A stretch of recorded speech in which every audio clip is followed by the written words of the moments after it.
Muito boa noite a todos, meus irmãos e irmãs, mais uma vez. Hoje, dia 27 de agosto, quarta-feira, é que o Senhor tem nos ajudado. Nós estamos estudando pregações bíblicas a fim de que possamos aprender a apreciar, a analisar aquilo que o Senhor nos concede todo domingo. Então, a ideia do nosso estudo nas quartas-feiras é otimizar esse ferramentário pessoal. Hoje nós iremos estudar uma exposição bíblica de Bryan Chapell, a pregação sobre Êxodo 32, título do sermão dele, Aviso de Ouro. O texto dele, nós não vamos ler, Êxodo 32, deixe-me fazer um breve resumo. Êxodo 32 trata do episódio entendido como bezerro de ouro.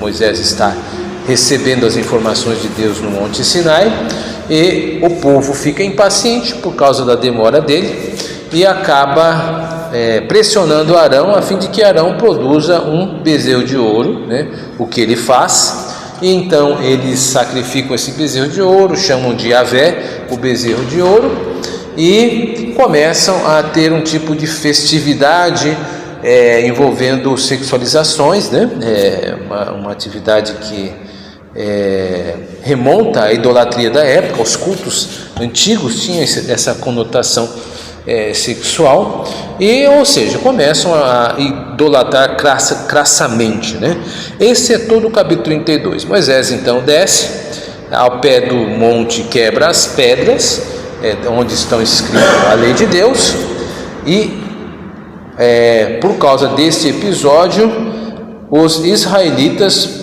acabam caindo no número de 3.000 pessoas. O Senhor Deus diz para que Moisés separe aqueles que são do Senhor, da tribo de Levi, que esses matem os seus amigos, vizinhos, Então 3.000 pessoas naquele dia morrem por causa disso. Vamos agora então ver como é que o Bryan Chapell vai trabalhar esse texto, Êxodo 32. Então ele começa assim: deixe-me pedir que você olhe em sua Bíblia agora, enquanto continuamos a nossa jornada de graça ilimitada, em Êxodo 32, uma passagem cujo tema central você reconhecerá, o bezerro de ouro. Mas quando você entrar nos detalhes, não gostará deste capítulo. Há uma razão, destina-nos a nos chocar para que nos arrependamos de onde isso pode nos levar. Então, essa é uma breve introdução, Agora vamos ver, ele começa a dar uma ilustração para a gente. Se Deus lhe enviasse um pedido de amizade no Facebook, como você responderia? Abre parênteses, isso aqui está um pouco desatualizado. Hoje em dia não usamos mais Facebook, usamos outras mídias sociais, mas os irmãos eu creio que entenderam. Essa é a pergunta improvável de uma nova série de TV neste outono. Um jovem chamado Miles recebe um pedido de amizade de Deus no Facebook e você pensa: bem, a resposta é óbvia, eu tenho que pedir que você seja amigo dele. A resposta você deve confirmar. Os irmãos estão entendendo, que eles têm computador, que quando você recebe uma solicitação de amizade, você dá um joinha e torna-se amigo, você concorda. Esse é o contexto. Mas quando não é fácil para Miles, quando ele tinha 10 anos, sua mãe ficou muito doente, foi ao hospital e conseguiu ajuda. As orações de Miles foram aparentemente respondidas, mas então, no caminho do hospital para casa, sua mãe sofre um acidente e morre. E Miles questiona genuinamente: eu quero fazer amizade com Deus que permite isso? É a questão aqui. Então, bom, ele apresentou uma ilustração provocativa aqui, o Bryan Chapell, e vamos ver aonde ele quer nos levar com isso, porque por meio de uma ilustração nós temos apenas um convite, uma porta de entrada, um raciocínio. Vamos ver se esse raciocínio corresponde à ilustração que ele concedeu aqui. Então ele continua: sim, conhecemos o bezerro de ouro, nós sabemos disso. Podemos esquecer que o Senhor perguntou: quem está do meu lado? Esta expressão foi utilizada no Êxodo 32. E então aqueles que respondem e dizem que estão lá do Senhor são ordenados a matar 3.000 de seus companheiros, vizinhos e familiares. E se é isso que Deus quer, você também pode questionar: eu quero ser amigo dele? Essa é uma passagem difícil. Ore por mim, ore por aqueles que ouvem essas transmissões. Esta é uma passagem difícil. Por que um Deus que redime permitiria tal passagem, nos permitiria tal questionamento de seu próprio caráter? O que devemos ver, pelo menos inicialmente, não é tão difícil de entender. Há um pecado claro colocado diante de nós e sua natureza. Afinal, Deus tem apenas alguns capítulos antes. Vamos parar um pouquinho, deixa eu só explicar uma coisa. Aqui é uma tática, tá? Nós já temos trabalhado com alguns sermões do Brian Shape umas quartas-feiras. Então, o Brian Shape traz uma informação às vezes para nos chocar e depois ele começa a diluir esse choque e explicar. É o que ele está fazendo aqui, tá bom? Só para mostrar o método da pregação dele. Então ele continua aqui: afinal, Deus tem apenas alguns capítulos antes dado os 10 mandamentos: não terá outros deuses diante de mim, não farás imagem de escultura. E agora aqui estamos apenas alguns dias depois da entrega, dos 10 mandamentos, e bem no quintal, ou seja, ainda nas cercanias do monte, as pessoas estão fazendo seu ídolo. Absurda, né, cara? Deus acabou de dizer: não façam ídolos, e as pessoas estão fazendo aquilo que Deus ordenou não fizesse. Deus ainda está falando com Moisés no alto da montanha, ainda há as nuvens, o fogo e o trovão, e no entanto, enquanto isso está acontecendo, as pessoas estão fazendo um ídolo para dizer: este Deus que se parece com os deuses egípcios é na verdade o Deus que nos tirou da terra da escravidão. Referência ao bezerro de ouro. Não é apenas que eles estão quebrando a lei de Deus, eles estão quebrando o amor de Deus. Então, aqui uma referência, né, a todo o contexto, né?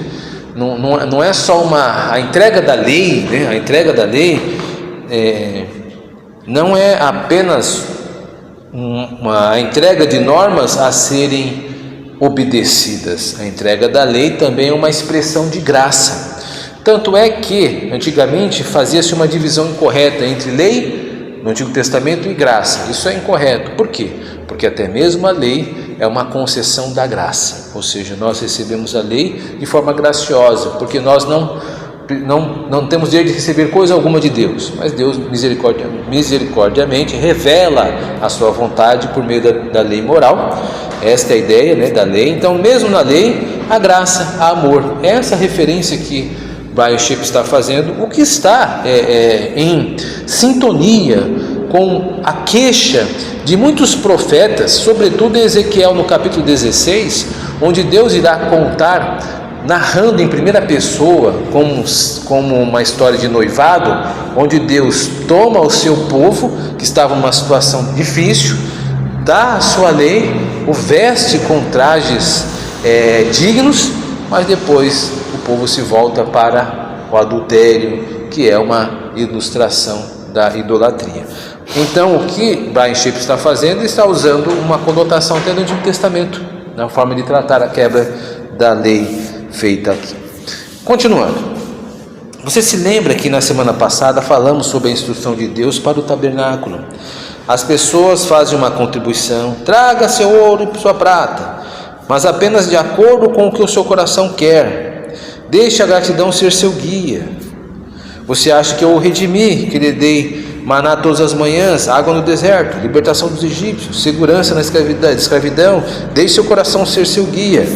Esse aqui é aquele episódio, né, quando Moisés roga ao povo que traga ouro e prata para fazer os utensílios do tabernáculo. E agora aqui estamos, e as pessoas trazem seu ouro e fazem uma contribuição, mas é para outro Deus, é para outro ídolo, ou na verdade seria outro Deus que eles estão reivindicando ser aquele que agora os entregou, um ídolo, né? O que estamos vendo não é apenas o pecado da idolatria, mas o coração da idolatria. De onde ela realmente vem? E de muitas maneiras somos levados a ver que a idolatria vem andando de acordo com a vista e não de acordo com a fé. Logo no primeiro versículo, quando o povo viu que Moisés demorou a descer a montanha, o povo se reuniu diante de Arão e disse: levante-se, faça-nos deuses que irão diante de nós. Quanto a este Moisés, o homem que nos tirou da terra do Egito, nós sabemos o que aconteceu com ele. Não podemos mais ver o representante de Deus. Nossos sentidos não confirmam que Deus está trabalhando aqui e trabalhando por meio do seu povo. E porque não podemos ver algo, não somos obrigados a Deus. Não é uma mensagem nova, e não é uma mensagem que não continua a ser aplicada a nós. durante a maior parte do tempo, nossa idolatria não está ausente. Alguma fé em um Deus distante. Mas estamos olhando para uma pessoa, ou uma conta contábil, ou a aprovação de outros, e o que podemos sentir, provar e ver parece mais importante do que Deus, do que o Deus que nós não podemos ver. E assim começamos a andar de acordo com a vista e não de acordo com a fé. Muito bem, né? Então aqui ele está tratando do tema idolatria, e ele está dizendo que a idolatria nasce do desejo de andar não de acordo com a fé, mas de acordo com a vista. Todas as vezes em que nós incorremos em não depositar fé naquilo que nós não vemos e viver pela vista, nós estamos incorrendo em certo aspecto, ou pelo menos é o coração da idolatria, conforme o Brian Shape está estabelecendo aqui. Eu quero chamar a atenção um pouco nesse sermão, antes de irmos adiante, é que os irmãos estão percebendo que não há chamadas, não há tópicos. Eu só negritei aí no texto algumas chamadas, porque este é um sermão indutivo. O que é o sermão indutivo? Eu já disse isso uma vez, mas vou repetir para fixar, né? O sermão indutivo é aquele que vai nos conduzindo a uma conclusão. Então ele vai começando, conta uma história, vai nos conduzindo e vai nos induzindo, por isso a indução, né? A chegarmos a uma conclusão, a afirmação do orador, do narrador no caso. O dedutivo não, o dedutivo começa com a afirmação. Ele começa, ou seja, por exemplo, uma afirmação aqui seria: o coração da idolatria está fundamentado em viver de acordo com o que se vê e não com a fé.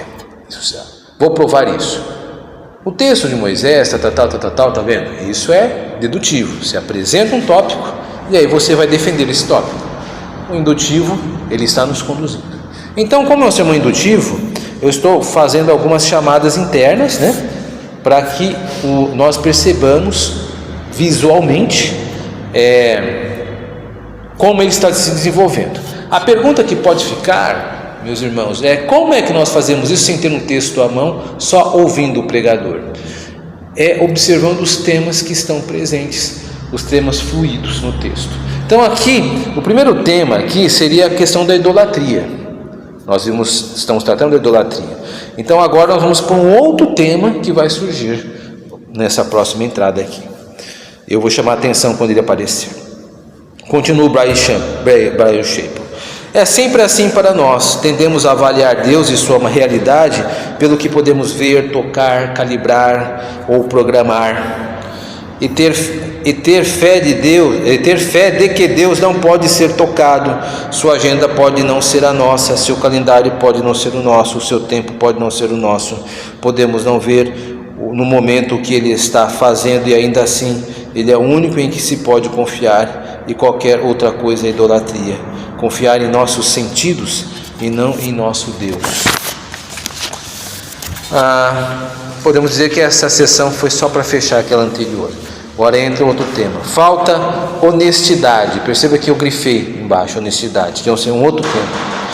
Quando vemos a idolatria sendo descrita nessa passagem, percebemos que falta honestidade. As pessoas não são honestas com Deus. O que acontece?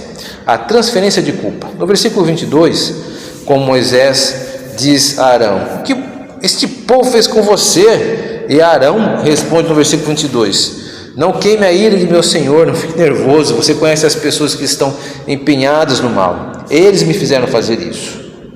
Quem pediu que eles viessem e trouxessem o seu ouro? O Brian Shape agora se volta para as pessoas. A resposta é Arão. Mas ele está culpando outras pessoas. Arão está culpando o povo. É a transferência de culpa que é a forma de idolatria. É o padrão antigo. Eles me fizeram fazer isso. É sua culpa que eu pequei. É o canto de todo cônjuge abusivo. É a sua irritação, é a sua reclamação. Você me fez fazer isso. É a desculpa de todo pai abusivo. Ele não parava de chorar. Você me empurrou para isso. Você me fez ir além do limite. Sua culpa. é o canto de todo cônjuge adúltero. Se você não fosse tão frio, se não fosse tão insensível, então eu não teria feito isso, a culpa é sua. Então aqui ele está explorando a transferência de culpa de Arão para o povo, né? A desculpa de que ele cometeu, do motivo de cometerem idolatria, né? Só que o Brian Shaper vai além. Ele está dizendo que de certa forma a idolatria tangencia, toca a ideia de eu não colocar a responsabilidade das minhas ações em mim mesmo. É isso que ele está dizendo. Ele apresentou essa ideia. Vamos ver se ele continua desenvolvendo e se ele dá mais materialidade para esta maneira de entender a idolatria que ele está se colocando. Ele continua: é isso, meus amigos, é a idolatria de transferir a culpa, porque não olharemos nosso Deus nos olhos e diremos: Deus, tenha misericórdia de mim, um pecador. Eu fiz isso e digo a você sem hesitação, sem qualquer tipo de isolamento do eu. Do eu lhe digo: Deus, eu fiz isso. Quão difícil é dizer isso? É o versículo 24, né? Porque Arão não faz. Então eu, diz Arão, disse ao povo: quem tem ouro, tire. Então eles me deram e eu joguei no fogo seu bezerro. Arão deu uma desculpa esfarrapada ali, né? Nenhum versículo, no versículo 24, no versículo 4, acho que houve uma digitação aqui. Ele realmente pegou as ferramentas de gravação para fazer o bezerro. Quer dizer, o versículo 4 diz que Arão fez o bezerro. Portanto, é uma mentira o que Arão está dizendo para Moisés.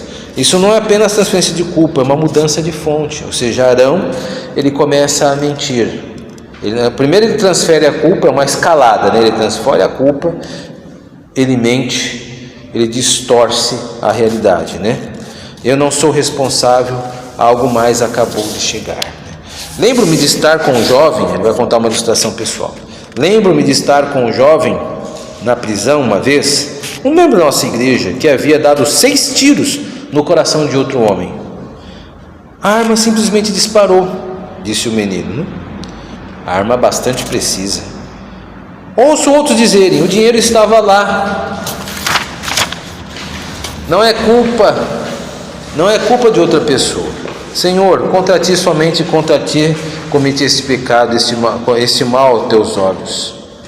Isso é uma fala de Davi, né? No capítulo 50, Salmo 51, verso 4. Eu não procuro alguém para culpar, não estou tentando dar desculpas. Eu possuo isso, eu fiz isso. E quando possuímos, ou quando declaramos que fizemos, começamos a ter esperança, porque quando há arrependimento, pode haver recomeços. Então, aqui nesta sessão,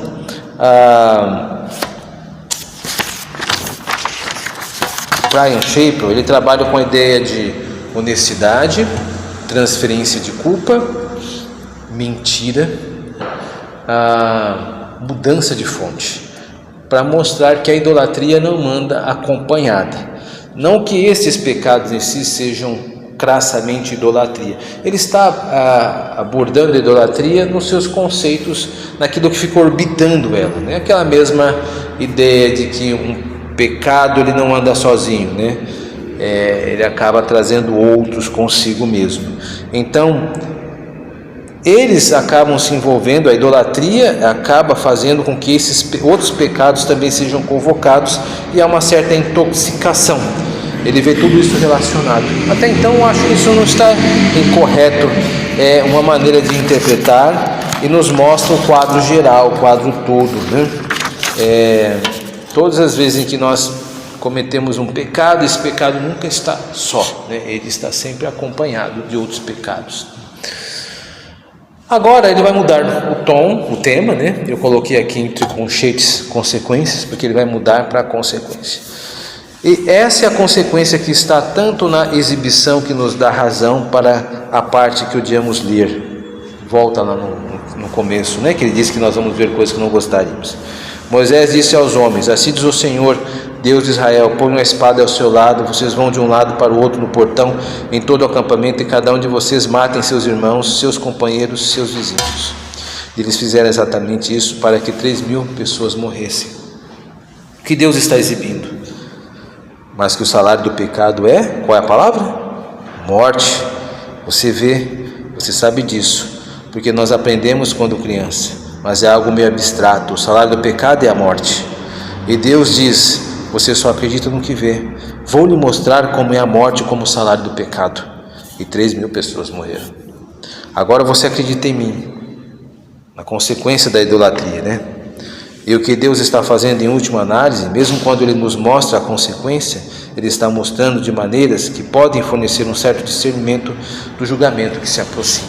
Então, é um sermão muito mais longo do que esse, né? Nós temos aqui umas páginas, ele ao todo são quase 16 páginas e está editado. Você pode baixá-lo na íntegra na internet, procura o título. Aqui está só algumas partes que eu creio que são essenciais, ele vai contar mais ilustrações, mas a essência do sermão dele está aqui. É um sermão que fala da idolatria, da necessidade de vivermos pela fé e da dificuldade que temos com isso. E quando nós optamos por viver pelos nossos sentidos e até mesmo pelos nossos sentimentos, então nós estamos correndo em idolatria e não confiando na palavra de Deus. A palavra de Deus, ela precisa ser a nossa âncora, a despeito do que podemos sentir ou até mesmo pensar. Que Deus nos ajude, que possamos aprender essa verdade, e agradecemos pela instrumentalidade do Brian Chappell. Amém.